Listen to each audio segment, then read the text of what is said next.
in giving our brother Raafi a very warm welcome. Welcome.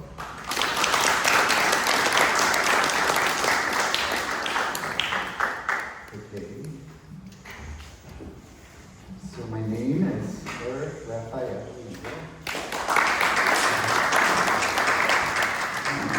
My mother's father was Raphael Rivera, so he's Raafi, and that's my nickname.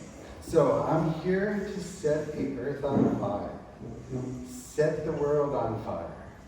We love because God loved us first.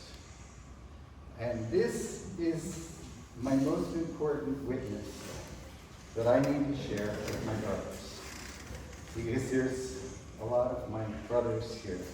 My closest brothers are here, actually, that's another story. So there's a great deal of my life has been an intimate relationship with Jesus. And I've learned about that only in the Catholic community. Having the courage to share this now is one of the best, or one of the many benefits that are developed from this Catholic community, because I never would have been able to share something like this before. So this community is not about just going to church on Sunday. We all can have a very deep personal relationship with Jesus and the Holy Spirit, where we can share with him all the time, throughout the day, and all our experiences. And Jesus said in John 13, I give you a new commandment, that you will love one another just as I have loved you. And you must love the Lord your God with all your heart, all your soul, and all your mind, which is the first commandment. And the second commandment is to love your neighbor as yourself. So that is where we start when we have a relationship with Jesus. So thank you, dear Jesus, for sharing this moment here with me and the men at St. Raphael. We know that whenever two or more men come together in your name, that you are with us.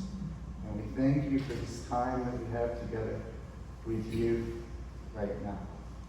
So the story that I'm going to share is how I found this church. And I wrote it out because they told me to, but I've done it so many times because people randomly ask me, what are you doing here? How did you get here? And it actually started with a hurricane that happened on September 11th, 2017, that hit Tampa. That was the day that it shut off the power of my house in Seminole Heights. That was the first time I had lost the power of my house for more than a day. And I've been there for 30 years. And my wife packed up her dog and her purse and had to go visit her friend in Tampa. And that was the last time I saw her. And so I lost my wife on September 11, 2017. I was unemployed, and then I lost my house because we had to sell it. And it was weird because when the check cleared in the bank, it was September 11th again. It was September 11th, 2018. And I was in my dad's RV going across the country because I cleaned out everything in the house. So I didn't have anything there anymore. And so I was unemployed, single, and homeless. 2017, that summer. And it's like Dad drove across the country and I jumped on a plane in San Antonio and visited somebody and then came back and sat in this house. And I was ready to throw the chips. I was done. My kids were gone. They were ready to go through college. I had been married too much already. But God had other plans. And so that next spring, my granddaughter was born. So April 4th, 2019. My daughter, who lived in Maximo down there, one of those condos, her and her husband had a baby. And they were school teachers in Hillsborough County, so there was no way for them to raise a child in St. Pete as school teachers. So they left Florida right after I moved over. So when I found out my daughter was having a baby, I started looking for a job again. And they hired me to set up an engineering office in downtown St. Pete, which was really cool. I had never been offered that much cash before. And the day I signed the contract, I had a $20,000 signing bonus. And I called the real estate guy and I said, I need a house that I can bike to from my office. And so my agent started looking for a house. Every week he'd pick me up at the office and take me and show me around Northeast and around here. And then I'd ride my bike home to the new house that he showed me that I liked. And so I did that like once a week. I'd pick one house and I'd go visit it. And so, I don't want to read it. So what happened was this house was up next door to St. Paul's. And just as I was leaving, I thought I'd turn on my widget and see how far it was to the condo that I was staying at on Beach Drive until I found the place. And I stopped and I turned on my thing and the bells of St. Paul's started ringing. And so I was stupefied. And within a week I was going to the closing and I walked into the title office. And they said, oh, sorry, we can't close this week. We're gonna have to reschedule for next week. I was like, oh, okay, I got time to go to Doug's birthday party. So I got on my bike and I went down to Lemongrass Sushi on Central. And I walked into the restaurant and, hey Doug, happy birthday. He's like, oh, you gotta go sit next to Bill Reed over there. I think he's in your neighborhood. Oh, cool. So I walked over, hey Bill, what's going on? He's like, hey, you're the guy that's moving into my neighborhood. And I was like, yeah, Doug told me to talk to you. It's like, yeah, my neighbor was cleaning out his garage this morning. Where are you going? And so I told him the address, and he was my neighbor, my new neighbor, across the alley from me.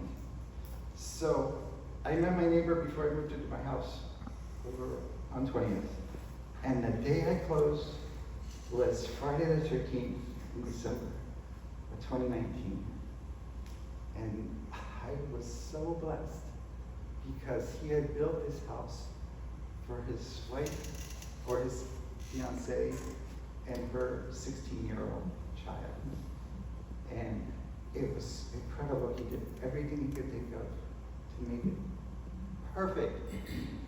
And she left him at the altar, so he was done. He needed to be out really quick. So I got a house full of furniture really good. And so 13 weeks later was March 13th. It was also Friday the 13th. And that's when COVID hit. So they closed my engineering office. So I had just moved in. I had just watched my daughter leave the state. And COVID hit, and I had nothing to do but ride my bike. So I started riding my bike all the time. And then my dad decided to leave Florida too with COVID. And so he decided that they were going to empty their house and go north. So I went over there to help clean out the house, put it all in the container, and ended up with all my mom's history in my truck, going back to St. Pete. And I discovered my mom was Catholic. And I didn't know what Catholic was. So when was that date? That was with COVID, right? So it was right after COVID. Friday the 13th, that's so funny. So I decided to find out what Catholic was, and I walked next door to St. Paul's, and there was Lent, and I said, oh, Lent is Catholic, so Bill, this is where I need to go. And I listened to the pastor, and walked into the front in a narthex, and I was looking through the brochures, and this lady, Bonnie Condon, came up, and she said, hi, can I help you find something? And I said, well, I need to learn how to pray and learn what Lent is. And Ani tells me, oh, there's a new pastor over at St. Raphael's, and he's starting some new classes. Where's that? So, and she told me where it was, and I jumped on my bike, and I went over to St. Raphael's, and I listened to Mass again, and walked up to the narthex and saw Father Curtis, and I said, I hear you're teaching classes. And he says, yeah, we've got a new class starting tomorrow. And here's the book. And it was The 9 Grades of Prayer by Teresa of Avila. And so this is kind of my experience, where I have shared how much things just line up. And the dates, and the numbers, and the times, and everything is synchronized. And when, oh sorry, thank you. And when that happens, when you trust Jesus, and you trust your guidance, and you pray about it, it gets a lot more focused, and it gets a lot more clear. Louder. The mic died. Did they shut it off? It's dead. They shut it? It died? Battery died. Okay, so I don't need, so this doesn't work anymore? Okay, so You don't need it. So it was really just an incredible understanding to find this church. And we sat in that table right there, and I listened to all these ladies talk about prayer. And the 9 grades of prayer take you from the prayer in the book that you just read to the prayer you say in front of the altar, and then all the other levels of prayer in our system, in our church. Is that better? Yeah. Okay. So the 9 grades of prayer was really neat. And I listened to these ladies for 6 months. I mean, there were 2 of us, and then we had a screen with Leonard, what's his name? Leonard? Huh? Matthew Leonard, yes, that's his name. And it was so beautiful. And Mary got up, and we're on the 9th grade now, okay? And she says, you know what happened to me? And she described that intimate experience of loving Jesus, where she had this encounter with somebody in her family, and she's like, wow, I did that 9th grade. This is how it happened. And she went into this story, and it was so beautiful. And she said something, and I still don't know what it was, but it was like a key that opened up. And I was sitting right where, guess where I was sitting? That's funny. Yes, that's where I was actually sitting, just so you know. And, okay. And when she said that, I was like, oh, I did that. And I just told the whole story in 30 seconds, because it was an intimate, powerful experience with another person. So it's something that you did. It's not something you dreamed about or something you read about. Or, ouch, that hurt. I did that, you know? And it was so funny because she was totally amazed that she had never seen anybody ever that had done, and so was everybody else in the room. And when she said that, and I responded to her, it was like, oh my God, these women all, like, I was family, instantly. And it was so incredible because I didn't have a family. So for their reaction at that moment, from me, when everybody had left, my daughter had gone to Cincinnati, my dad had just, where did he move to? Oh, Tennessee. And I was just like, oh, why did I come to St. Pete? What am I here for, Jesus? You know, and Lent showed up. And I was like, okay, so what's Lent? And I trusted what opened up. And I sat right there where Matt's sitting, sorry. And Mary said her story, and I said, and after that, I was always blessed. And then the ladies told me that there was a men's group. And I was like, I always wondered why I was the only guy here. And they said, well, you know, we have the Catholic Christian women's meeting, and then we have our class. And I was like, oh, okay. And she's like, yeah. So all the men meet on Wednesday night, or Wednesday morning, or Thursday morning, or whatever it was. And Julie's like, I told Dan that he's got to be nice to you. I look like a homeless. I let my hair grow long. And see, I can pull this out and you say, Dan, that guy looks like one of those dangerous homeless people on the street. And it's really funny because when I walk into church barefoot, and I forgot that I have hair, because you get out of bed, you're out, jump on your bike, and you're down those feet, and it scares the shit out of people. I mean, if you haven't noticed. Okay, so part of this story is that I need to tell you why I'm barefoot. So I started doing Lent, and I go from St. Paul's in the morning at 7 to St. Raphael's at 8 a.m., and I read my Lent guide, and then I bike, and I swim, and I do 10 push-ups, sit-ups, weight to the front, weight to the back. And I was so thrilled to be doing real exercises because I'd never done it before. And I remember when I first started at my dad's house and he was driving in his RV, and I was like, Dad, I did 10 sit-ups. And my dad's like, oh, good for you. Get his weight under my bed. And I was like, oh, weights. Oh, that's a good idea. And so I was doing this routine every morning, and I came into Mass, and I read my thing, and I marked on the margin, and Father Kevin got up and did his homily. And he said, each one must teach one. And that was what was written in my Lent book. And that's what I had circled, and I wrote on the margin, Mom's Sermon.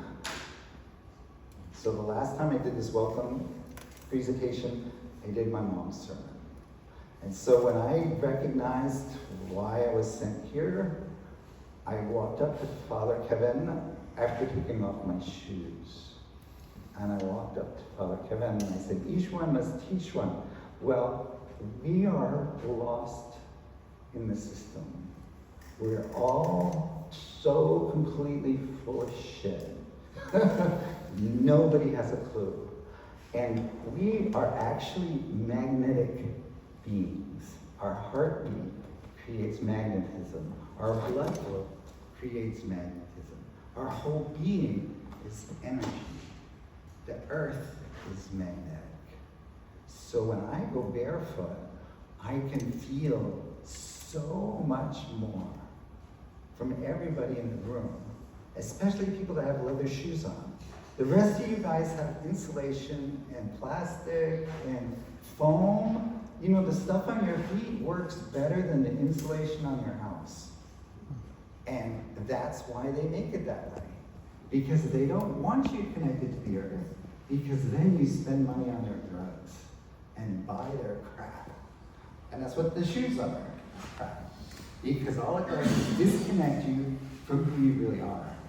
Because you're part of this earth, and you're part of God. And if you haven't noticed, we're all on the same vine here. And there's a verse in the Bible that talks about being a branch on the vine. And I am a branch that is very well pruned.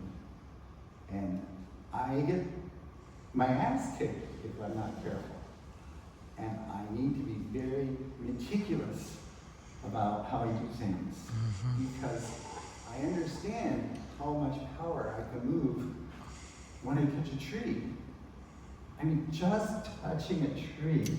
Because the tree is part of God. The tree is connected to everything. The tree knows what the sun is for. The tree knows what the earth is for. The tree has roots and leaves.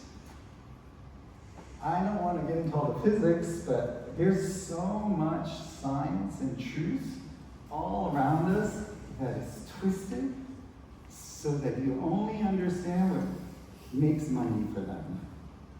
And that's all that they tell you. And I've been teaching people how to heal for my whole life. And I teach people how to talk about, I can't even count how many people I've taught how to talk to their guardian angel. Everybody's got guardian angels. And they sit there on your shoulder and wait, 60 years, 50 years, 150 years. am just like, you were like listening to the other guy all the time. Drink more alcohol, right? I mean, we all hear the noise all day long, and it's up to you who you listen to. And somebody just asked me on the table, well, which one do you listen to? And I said, well, I only listen to the one that answers to the name of Jesus. So if he doesn't say his name is Jesus, then I don't listen to him. And hey, who are you talking to? Who sent you? What are you talking about? And if they can't say the name Jesus, then you're listening to the wrong one. And so that's what I came here to share with you, is that I have this experience that is very consistent and very present in my life. And I am always barefoot because each one must teach one. And I learned a lot about the physics and the biology of our planet. And all of you guys right now are wrapped up in nylon. And I mean, that's just physics. That's ground zero. And that difference really will impact your life. And I teach people about that all the time too. So I don't know if I've done my 20 minutes, but I can go back and read my thing. You're at 21. What? You're at 21. Say what's on your heart. See, that's all I've done. Okay. That's what's Beautiful. Really funny. I mean, that's why I didn't read it, because I wanted to share. So when it comes to Christian community, this particular community is very centered on Jesus. And we're focused on the saints. We're focused on the real mission work. I mean, this room was filled right after the hurricane with guys just like you coming to help people that have been flooded out. And every day we came in here and each of us was sent with a team to go help somebody that had been flooded. And that was really awesome because people were donating food, people were dropping off tools, people were helping us. They even wrote an article in a newspaper, not today. But it is part of who we are. This is a real community of love, and we're blessed. And we really have some awesome people from Africa coming all the way over here to teach and share and love. So I can't encourage you guys enough to join the Exodus group, because when I finally, she's, hey Julie's like, Dan will take care of you, don't worry about it. And Jesse was telling that Mike would watch for me too, and I went over to the Exodus group, and it was so incredible because I was already doing the exercises. I didn't do the cold shower because I was swimming in the bay. So I was getting colder than them anyway. And it was so cool because I could actually talk to brothers that were doing the same thing. That's the best. And that's why I'm here, is because these guys are my brothers. And I love and respect every one of them. And look at this guy, look what he did. He went out of his way and he said, you know, I really want to record this for you. And I said, God bless you, sir. Because I was going to set it up, he's got this little tripod, I was going to set it up right here and try to talk to you guys. But it's so much better to just be real and tell you that this is an awesome place and you've been blessed to get here. And if you want to engage our community, we are having 3 or 4 events in the next week where you can bring your family, you can bring your kids, you can come one at night, you can come in the morning. It's like 3 or 4 different things that we're doing. And it's important that you pick something, that you find something that you resonate with. Because you wouldn't be here if you didn't resonate with something. And some of you are really focused and listening to my every word. And I wouldn't be surprised if there was somebody here that already kicked off their shoes just because they understand what I'm saying. And that's what's real. That's what makes community, is us connecting and sharing what we know. Well, each one teach one, just like Father Kevin said. I can teach you about something, I'm sure you can teach me about something too. And so I'm ready to learn, if you are. So did I do my 20 minutes? Yes, you're good. 25. Yeah. Hallelujah.